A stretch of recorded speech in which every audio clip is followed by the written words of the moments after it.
A deputada Soraya Santos suspendeu a sessão, muito provavelmente por conta dessa dificuldade de se atingir o quórum desejável, tanto na Câmara quanto no Senado, Dini. A gente lembra, Márcio, que aí está envolvida a questão não da presença que foi dada no painel eletrônico, porque a gente viu que tinha a presença registrada dos deputados e senadores. A questão é a presença física deles aqui no plenário.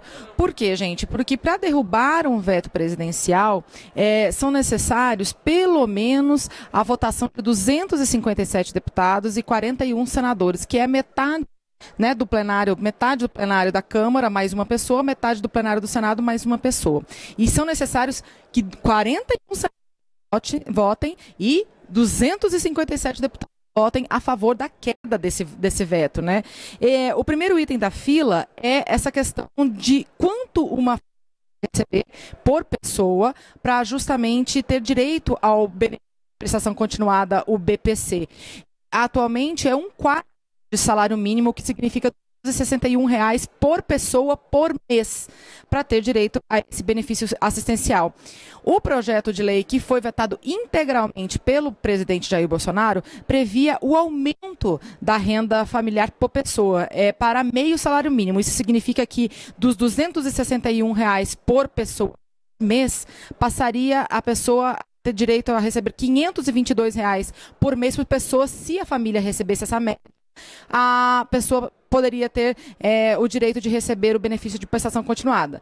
A gente lembra que o BPC, o benefício de prestação continuada, é um benefício assistencial dado a pessoas com mais de 65 anos ou deficiência incapacitante. É um valor de um salário mínimo. O que esse projeto de lei faria na prática? Ele aumentaria a quantidade de pessoas com direito a receber o BPC. E Ministério da Economia, o impacto seria mais ou menos 11 bilhões e meio por ano, e as contas públicas não teriam capacidade de absorver esse impacto. No entanto, o que vem sendo discutido é que as decisões do judiciário já vem apontando que algumas famílias com a renda maior, com a renda de meio salário mínimo, para ter direito ao BPC. Então, isso traria para a lei uma decisão que já vem sendo tomada pela Justiça, né? E outro argumento, que são os defensores de aumentar a média, né, a renda per capita por família, é que R$ 261 por mês por pessoa é um valor muito baixo para a pessoa conseguir se manter, tendo em vista aí que são pessoas idosas e pessoas com deficiência que geralmente precisam de tratamento especializado e de medicamentos. Então, é um veto que tem um certo apoio entre os parlamentares para ser derrubado. E por isso e vai começar a ser votado pelo Senado, né? Por isso que se falou dos senadores, né? De baixo quórum dos senadores aqui dentro. Agora, além de tudo, Márcio, o que a gente precisa ressaltar é que o pano de fundo dessas discussões sobre os vetos presidenciais está a questão orçamentária, que já vem uma discussão de longo prazo, já vem desde antes do Carnaval, que trata da LDO e das emendas parlamentares de execução pelo país, né? A gente lembra que emenda parlamentar são obras e serviços indicados pelos deputados e pelos senadores para serem feitas em seus estados. Houve um veto presidencial do presidente Jair Bolsonaro a questão de impositividade, né? Ou seja, do governo ser obrigado a colocar em prática essas emendas, e houve toda uma negociação na semana passada para se manter os vetos presidenciais de Jair Bolsonaro sobre a execução das emendas obrigatórias do relator e das comissões. No entanto, condicionado essa manutenção do veto seria a aprovação de projetos de lei que trariam regras, né, para colocar em prática as emendas parlamentares do relator e das comissões. Esses projetos, eles estão em discussão na Comissão Mista de Orçamento. Um deles já foi aprovado. Dos 3, um deles foi aprovado lá na Comissão Mista de Orçamento. Os demais, eles ainda continuam lá em debate e não há acordo, principalmente a respeito do PLN 4, que divide aí uma cifra basicamente de 30 bilhões de reais entre a responsabilidade do governo indicar onde essas obras são feitas ou o relator geral do orçamento indicar onde exatamente e quanto exatamente ele poderia indicar e onde esse dinheiro seria aplicado. Então, não há acordo ainda nos bastidores a respeito desses assuntos e com a pauta trancada, com os vetos, é possível que esses assuntos também não cheguem a serem votados no plenário. E, Dini, a reunião da Comissão Mista de Orçamento continua? Ela está suspensa, né, enquanto há ordem do dia aqui no plenário, não há como ter votação na Comissão Mista de Orçamento. Então, houve a votação do PLN 2 lá, né, do projeto de lei número 2, e foi suspensa. Continuar a deliberação da sessão do Congresso para amanhã, às 11 horas, mantendo o painel. É isso, então a sessão suspensa até amanhã de manhã. A retomada desta sessão está prevista para amanhã, às 11 horas da manhã. Carlos Oliveira. Então, normalmente, quando não se chega a acordo, como a gente observou aqui, é possível haver essa decisão de manter o quórum, suspender a sessão. Ela tem uma pausa grande, né? E aí os deputados e senadores vão retomar esse assunto amanhã.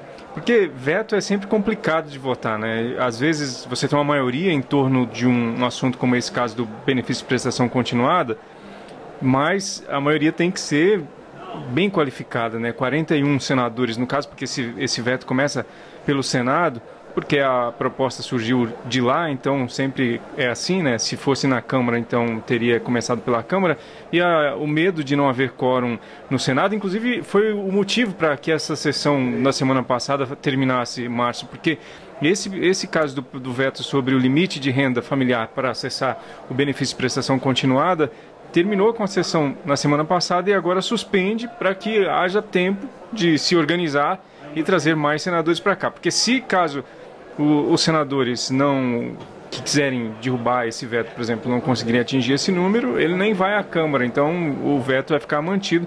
E se a vontade política é de derrubar, então precisa haver mais organização entre os deputados e senadores que queiram esse tipo de resultado. E como a Dini falou, a questão dos projetos de lei que tratam de questão orçamentária, que alteram a lei de diretrizes orçamentárias, a LDO, também afetam significativamente a busca desse acordo. Esse é um tema complexo, né? Toda vez que envolve essa questão de orçamento, e aí não é só a questão da divisão dos recursos, para onde vai e como é que vai ser aplicado esses recursos. Na verdade, aí você tem uma relação entre poderes, né? Você tem uma relação entre Congresso e tem o governo, que tem os seus projetos, os ministérios, e tem a intenção de destinar recursos para o Ministério A, B, para a política B. E o Congresso Nacional tem também a função essencial de elaborar o orçamento, de encaminhar os recursos. Agora, essa questão das emendas, de que os senadores e deputados, agora nesse caso, as comissões permanentes do Senado e da Câmara que vão ter essa autonomia a partir do orçamento impositivo para as comissões específicas determinarem para onde vão esses recursos, aí o Congresso, além das individuais que já são impositivas, tem essas das comissões. E aí acabou que o orçamento, o bolo do que sobra do orçamento para investimento, que não é muito grande, porque a maior parte do orçamento brasileiro, como você sabe, Márcia, é vinculada, né? Então não tem muita margem para investimento, sobretudo em momentos de crise econômica, e aí acaba que essa negociação se torna um pouco mais complexa, mais difícil, porque tem aqueles que defendem que o governo deve ter mais autonomia para poder tocar suas políticas, aquilo que ele planejou, e outros que acham que o Congresso, que está mais próximo da população, teria melhores condições de poder indicar também para onde esses recursos devem ir. Obrigado, Carlos Oliveira. A Dini Moraes está no chão do plenário e tem mais informações. Dini. Márcio e Carlos, a princípio, a informação que a gente tem agora é que não haverá, então, a sessão da Câmara no dia de hoje, então sendo transferida a sessão do Congresso Nacional para amanhã, dando continuidade aí à votação dos vetos presidenciais. São 10 vetos na pauta, né? A gente lembra que desde BPC até a questão do pacote anticrime também estão na pauta de votação dos vetos. Além dos vetos presidenciais, também estão na pauta projetos de lei orçamentários que envolvem a execução de emendas parlamentares, e essa negociação sobre a execução das emendas parlamentares do relator e das comissões também é o pano de fundo para um certo travamento nas discussões na sessão do Congresso de hoje. Inclusive estava acontecendo a sessão da Comissão Mista de Orçamento em que esses projetos estavam na pauta, e ela acabou suspensa por causa da sessão do Congresso. Agora é provável que se retorne lá a sessão da Comissão Mista de Orçamento. orçamento. Eu estou aqui do meu lado com o deputado Alexandre Padilha, ele que é do PT paulista, que também está acompanhando, né, deputado, as negociações a respeito dessa questão orçamentária também. Como é que estão? Oi. O Câmara fica agora com o programa A Voz do Brasil. Dini. Ok, vamos lá, então vamos continuar a entrevista aqui então, para o pessoal da TV Câmara que continua acompanhando a gente aqui.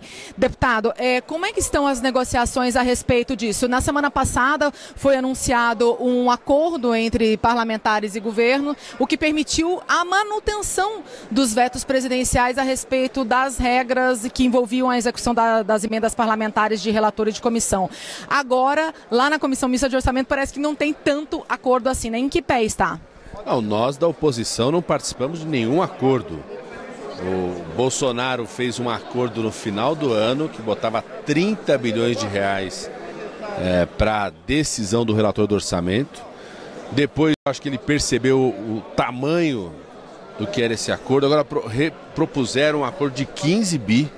O próprio Bolsonaro encaminhou para cá os projetos de lei, os PLNs. Ou seja, ele encaminhou para o Congresso. Se ele diz que não quer esse acordo que ele construiu com parlamentares da sua base, não com os parlamentares da oposição, ele que retire o PLN. Nós vamos nos manter em obstrução. Tem uma votação muito importante que era para acontecer na sessão do Congresso hoje, tem a ver com o BPC, que é o benefício da prestação continuada. Aqui o Congresso ampliou a possibilidade de mais pessoas que têm a renda até meio salário mínimo possam receber o BPC. A pobreza está aumentando no nosso país. Na minha cidade de São Paulo, mais do que duplicou as pessoas em situação de rua. Nós queremos ampliar a possibilidade do BPC. É muito importante, tanto na crise brasileira quanto na crise internacional, que a gente proteja os mais pobres. Queremos derrubar esse veto. Isso que está em discussão no Congresso. Encerraram a sessão do Congresso. Acho que tem uma preocupação do governo sobre a nossa força para derrubar esse veto. Nós vamos nos manter em relação aos PLNs, aos projetos de manejamento do orçamento, em obstrução. Inclusive apresentamos uma emenda a eles, que caso venha a ser votado, que o recurso seja destinado para a saúde e para a educação.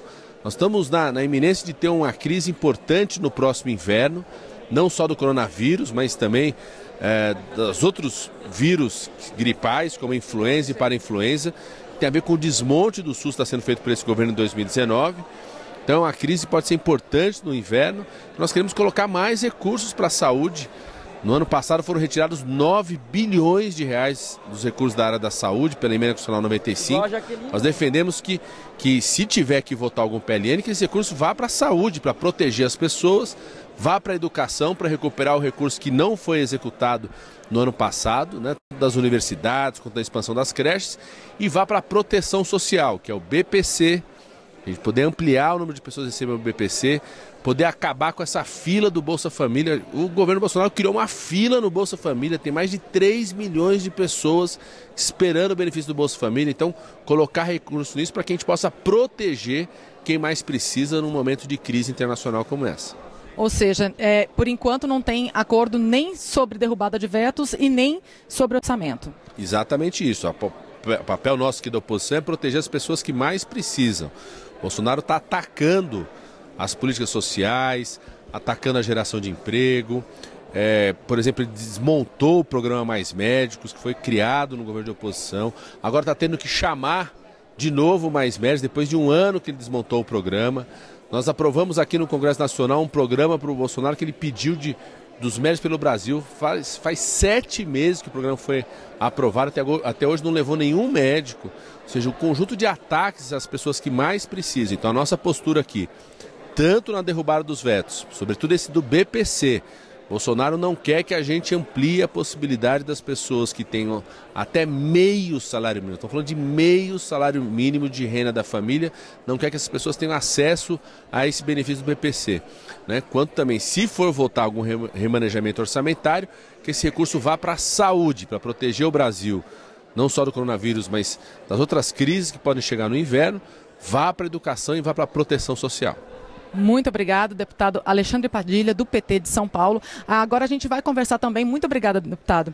A gente vai conversar também com a deputada Bia Kicis, do PSL do Distrito Federal. Deputada, Hoje tem a sessão do Congresso Nacional tinha na pauta uma extensa até pauta de vetos, né? São 10 vetos presidenciais que trancam a discussão do orçamento, que também é uma discussão necessária e que os parlamentares e governo também gostaria de resolver. Como é que estão as negociações? Diz o deputado Alexandre Padilha, acabou de falar para a gente, que a oposição vai obstruir porque não tem interesse nessa questão dos vetos e tem interesse em derrubar alguns vetos também. E que não participou de acordo a respeito de orçamento. Como é que estão as negociações? Essa divisão das emendas parlamentares, o acordo vai sair ou não vai sair? Enfim, como é que estão? Na verdade, não tem acordo, não. Nós, parlamentares, estamos nos movimentando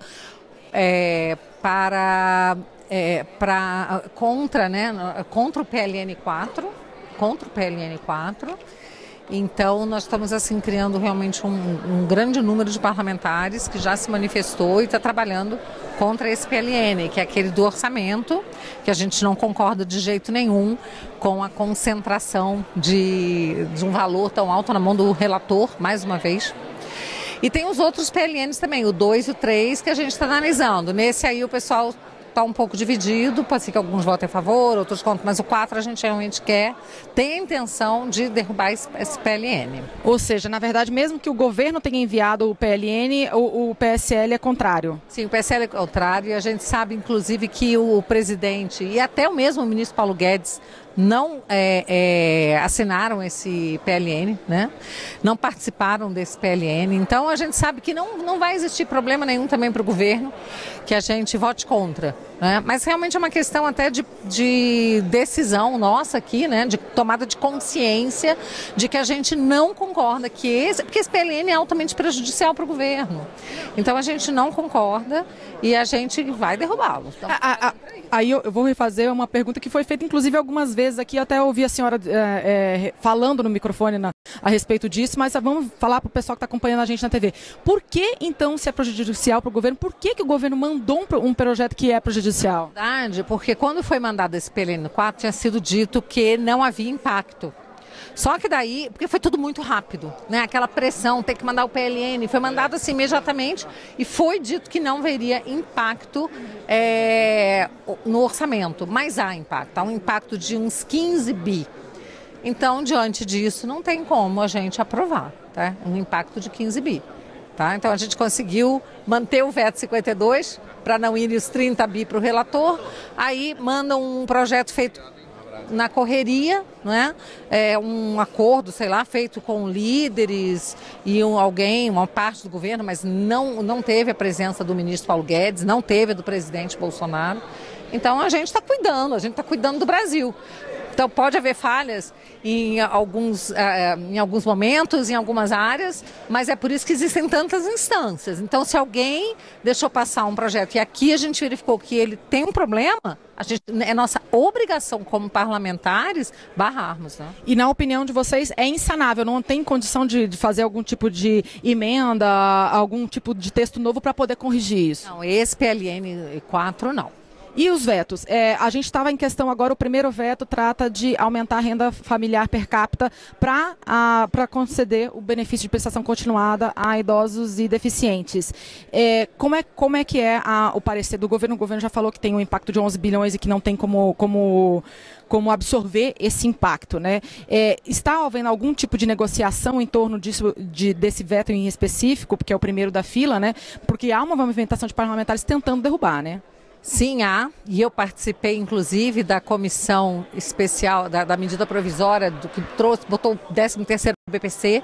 Lá o impacto já subiu de 2 para 8 bi, sem que haja realmente lastro para isso, a não ser aumentando o tributo, fazendo tributo de forma retroativa. E daí, se lá ficou 8 bi, aqui vai passar para 20.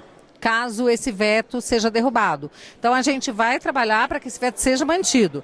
A sinalização hoje foi boa, não teve quórum, né? Então quando não tem quórum para derrubar o veto. Para a gente, se ficar assim, tá bom. Então nós vamos trabalhar para que esse veto seja mantido. Não porque coitados, pobrezinhos, não, porque tem que ter dinheiro. Para você dar benefícios, tem que ter dinheiro. E o governo pegou o país quebrado, está com uma série de problemas de orçamento, está tratando o orçamento de uma forma muito austera, evitando fraudes, está conseguindo coibir realmente fraudes. Você vê aí, no caso do seguro-defeso, que é para pesca, né? Mais de 50% das pessoas que recebiam não tinham direito, era fraude. Tinha vereador, tinha prefeito, tinha gente com dinheiro que não tinha nada a ver com a pesca.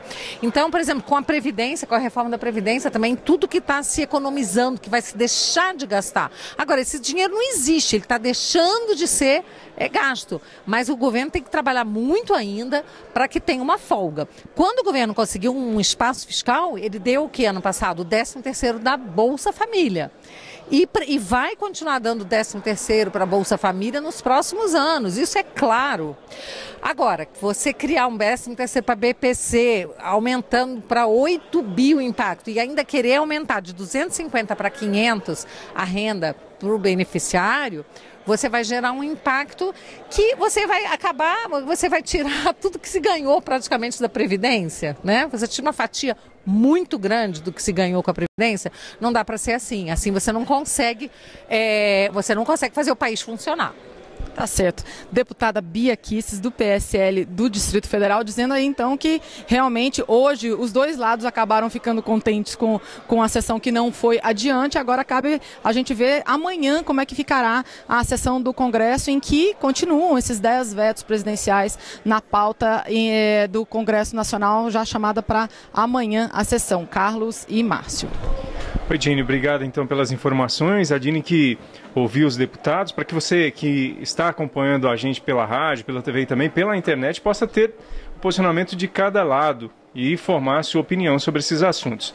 Hoje, se você está ligando agora aqui na TV e acompanha a gente pela internet, não vai ter sessão da Câmara, e a sessão conjunta, Câmara e Senado, que estava acontecendo, ficou então suspensa, e amanhã os senadores e deputados devem retomar a apreciação desses vetos. São 10 vetos na pauta. Nesse primeiro, que era a questão do benefício de prestação continuada, já não houve entendimento em torno do projeto, porque faltavam deputados e senadores para que tivessem um quórum mais seguro para a votação. Lembrando a você que são necessários, nesse caso, como o veto começa pelo Senado, 41 votos contrários a ele para que ele caia. E aí depois tem a votação na Câmara, são necessários mais 257 para que ele caia também. Se caso não cair no Senado, nem vai à Câmara nesse caso. E amanhã, então, você vai acompanhar com a gente pela TV, pela rádio e na internet, tudo da sessão conjunta da Câmara e do Senado. Muito obrigado por sua audiência, continue conosco e até a próxima.